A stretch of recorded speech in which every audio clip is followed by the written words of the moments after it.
What if I told you that almost half of what you did today wasn't a choice? This morning, you woke up. Maybe you reached for your phone before your eyes were fully open. Maybe you brushed your teeth with the same hand in the same rhythm. Maybe you drove to work and don't even remember the turns you took. Now think about that. You were moving, acting, deciding, but were you really choosing? Or was something else choosing for you? There's an invisible force shaping your mornings, your cravings, your productivity, your relationships, even your failures. It doesn't shout, it doesn't argue, it just repeats. And repetition is powerful. Let me tell you a story. In a quiet lab at MIT, researchers placed a rat inside a tiny T-shaped maze. At one end, chocolate. At the entrance, nothing but white walls and the faint smell of disinfectant in the air. The first time the rat entered, it was cautious. Its whiskers trembled. It scratched the floor. It sniffed every corner. Its brain was on fire with activity, making decisions, calculating risk. It wandered, turned left, hit a wall, turned around, finally stumbled to the chocolate. Second trial, still hesitant, but less confused. Third, fourth, 10th. Something changed. The rat stopped exploring. It didn't hesitate. It ran straight to the chocolate. But here's the fascinating part. When scientists monitored its brain, they saw something unexpected. The first few runs, the brain lit up like a city at night. But after repetition, the activity dropped dramatically. The rat wasn't thinking anymore. It had formed a loop, a neurological shortcut. And that shortcut freed up mental space. The brain loves efficiency. It is constantly looking for ways to conserve energy. If it had to consciously decide how to tie your shoes every morning, you'd be exhausted before breakfast. So it builds routines, automatic sequences, scripts. And once a behavior becomes automatic, it moves from conscious decision-making into a deeper part of the brain, the basal ganglia, where habits live. Let's break this down. Every habit follows a three-part loop. First, a cue, a trigger, something that tells your brain start the routine. Second, the routine, the behavior itself, physical, mental, emotional. Third, the reward, the payoff, the satisfaction, the relief. Cue, routine, reward. Over and over. Now imagine this in real life. Picture Sarah. Every afternoon at 3:15 p.m., she stands up from her desk. She tells herself she's just stretching her legs. She walks down the hall, turns left, stops at the vending machine. Coins drop, button pressed, chocolate bar falls. She eats it slowly, feels a brief wave of pleasure, returns to her desk. Every day. She doesn't think about it until one day she looks at the scale and wonders, how did I gain 15 pounds? So she tries willpower. Day 1, she resists. Day 2, she clenches her fists. Day 3, she snaps at a coworker. Day 4, she gives in. Because she misunderstood the problem. The chocolate wasn't the real issue. The cue wasn't hunger. It was 3:15 p.m. It was mental fatigue. It was boredom. It was the quiet need for a break. The reward wasn't sugar. It was relief. A social interaction at the vending machine. A tiny escape from spreadsheets. When researchers helped her experiment, replacing the chocolate with a short walk or a quick chat with a coworker, something clicked. She still stood up at 3:15. The cue remained, but she changed the routine, and the weight slowly dropped. Because once you understand the loop, you can rewire it. But here's where it gets deeper. Habits don't just shape individuals, they shape organizations. Let me introduce you to a man named Paul O'Neill. When he became CEO of Alcoa, one of the largest aluminum companies in the world, investors expected the usual speech: profits, growth, market dominance. Instead, he walked to the podium and said something shocking. "I want to talk about worker safety." Analysts were confused. Stockholders were nervous. Safety? That's what you lead with? But O'Neill understood something profound. He wasn't just setting a policy, he was targeting a keystone habit. A keystone habit is different. It's a small shift that triggers a chain reaction, like the first domino. If Alcoa focused obsessively on safety, managers would have to communicate better. They'd have to report problems faster. They'd need new systems for accountability. And those systems would improve efficiency. And that efficiency would improve quality. And that quality would improve profits. He wasn't fixing safety. He was rewiring the company's habits. And it worked. Accident rates dropped to record lows. Productivity soared. Profits hit all-time highs. Because keystone habits have power beyond their surface. Think about your own life. Exercise isn't just exercise. It changes how you eat, how you sleep, how confident you feel, how disciplined you become in other areas. One habit shifts and others follow. It's like pulling a thread and watching an entire tapestry move. But here's the tension. If habits can build empires, they can also destroy them. The same loop that drives productivity can drive addiction. The same neurological efficiency that makes you successful can trap you in destructive patterns. The brain doesn't judge, it just automates. Which means the real question isn't whether you have habits, you do. The real question is, are they serving you, or are you serving them? In the silence between your actions, in the automatic reach for your phone, in the drive you don't remember taking, there is a pattern, an invisible script running in the background of your life. And once you see it, truly see it, you can't unsee it. This is just the beginning, because understanding the loop is one thing. Learning how to break it, how to rebuild it, how to use it as a weapon for change. That's where the real transformation begins. And in the next part, we step into the science of craving, the hidden force that makes habits stick. Because repetition alone isn't enough. There's something deeper pulling the strings. And once you understand that force, you will never look at your own behavior the same way again. Let me ask you something. If you decided right now, truly decided, to change one habit that has followed you for years, would you succeed? Or would you slowly drift back, like a rubber band snapping to its original shape? Pause. Because this is where everything becomes uncomfortable. We've talked about the loop: cue, routine, reward. We've seen how it builds lives and ruins them.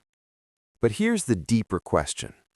Why do some people permanently change while others relapse the moment life gets hard? Why does one person quit smoking for good while another quits 10 times and still returns? The answer isn't willpower. It's not intelligence. It's not even motivation. It's something far more fragile: belief. Let me tell you about a man named Bill Wilson. In the 1930s, Bill was brilliant, charismatic, ambitious, and completely consumed by alcohol. He tried everything: promises, detox programs, white-knuckled discipline. He would quit for weeks, sometimes months, but the pattern always returned. Stress, a drink, then another, then collapse. The habit loop was clear.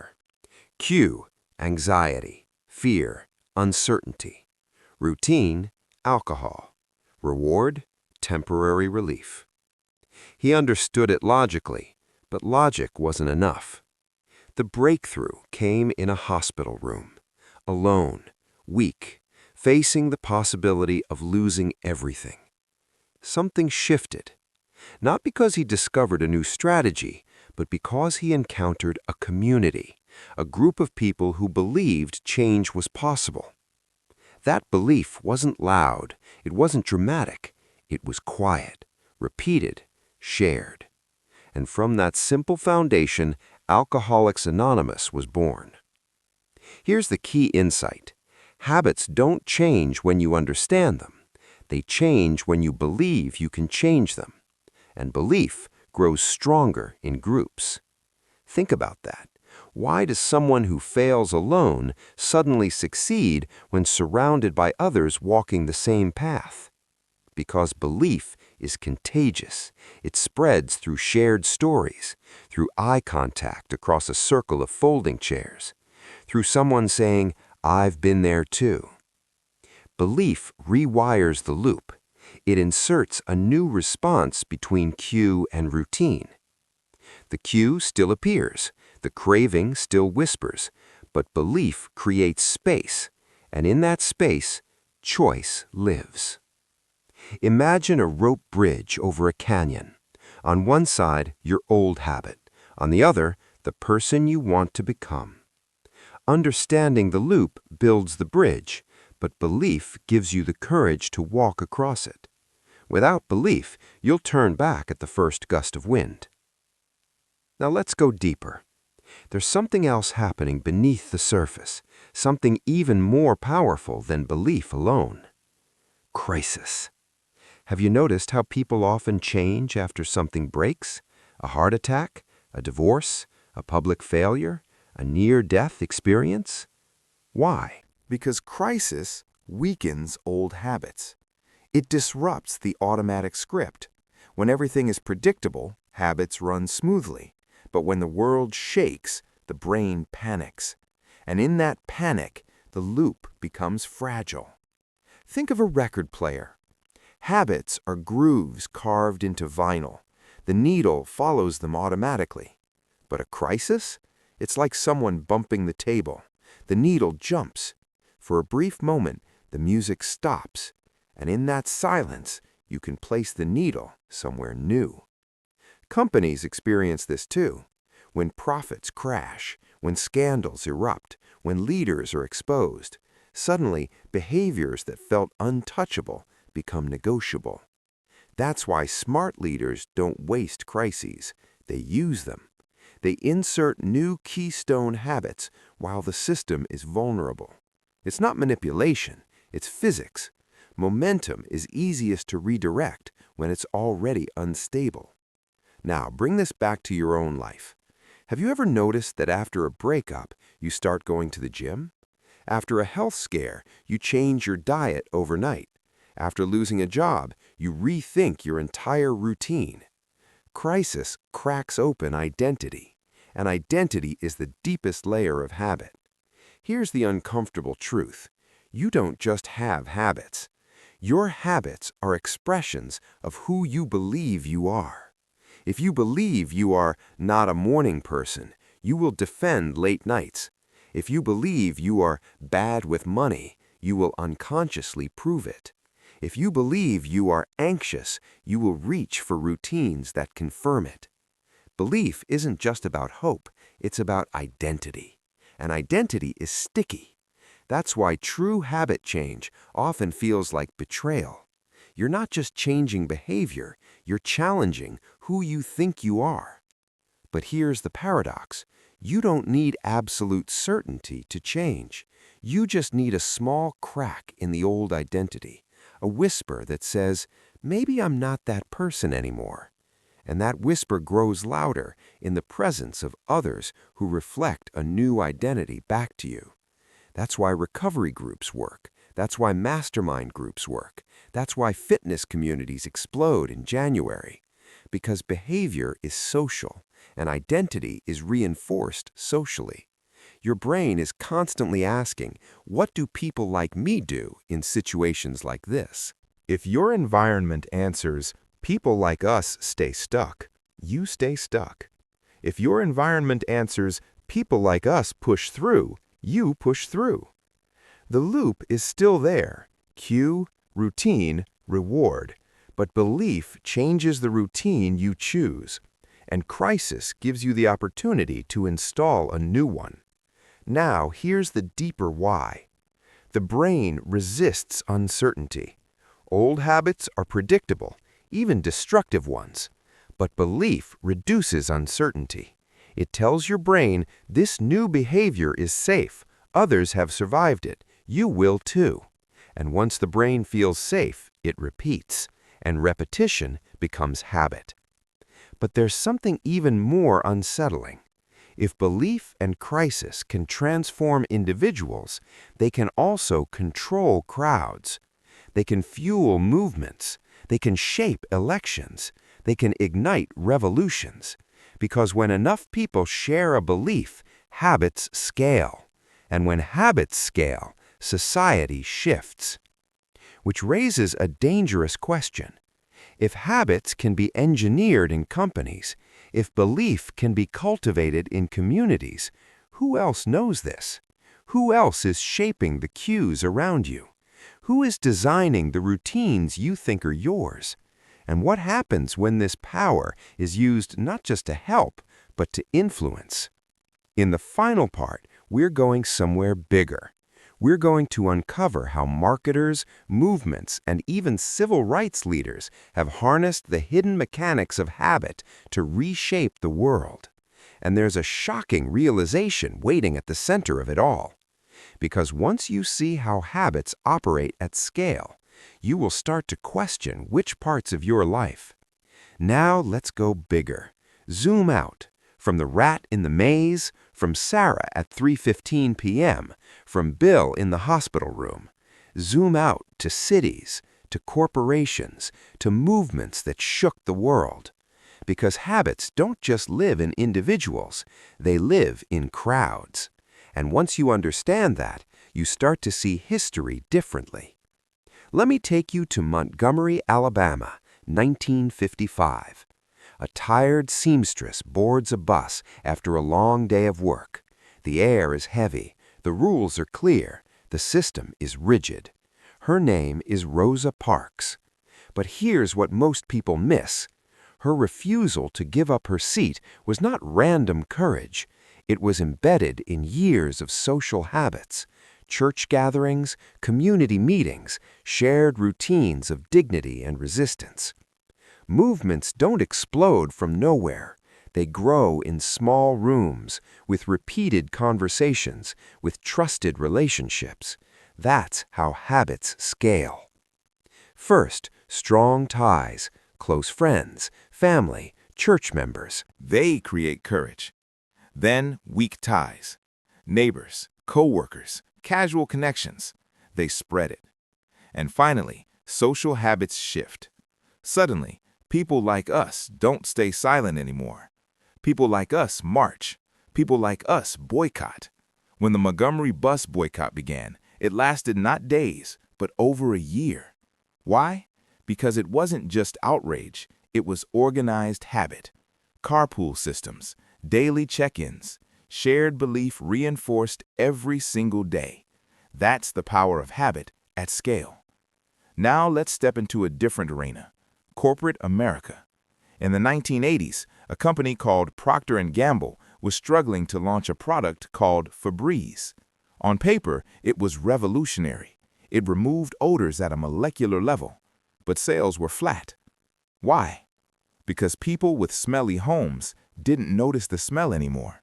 There was no cue, no trigger, no existing habit loop. So marketers changed strategy. Instead of selling odor removal, they attached Febreze to an existing routine, cleaning. Vacuum the carpet, spray Febreze, fresh scent, reward. The spray became the final flourish, the satisfying click at the end of a task.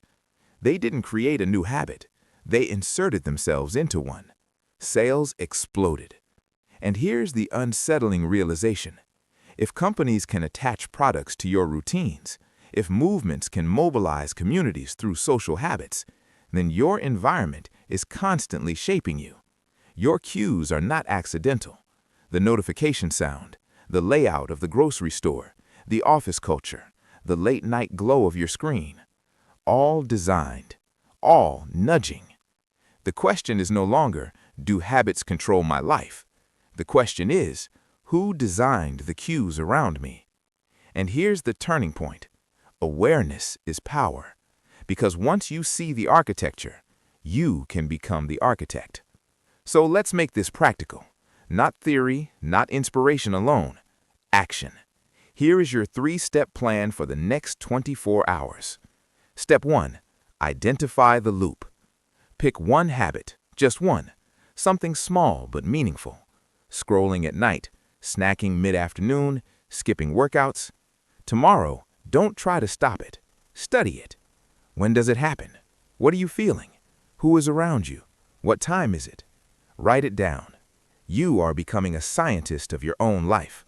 Clarity before change. Step 2. Define the real reward. Ask yourself, what am I actually craving?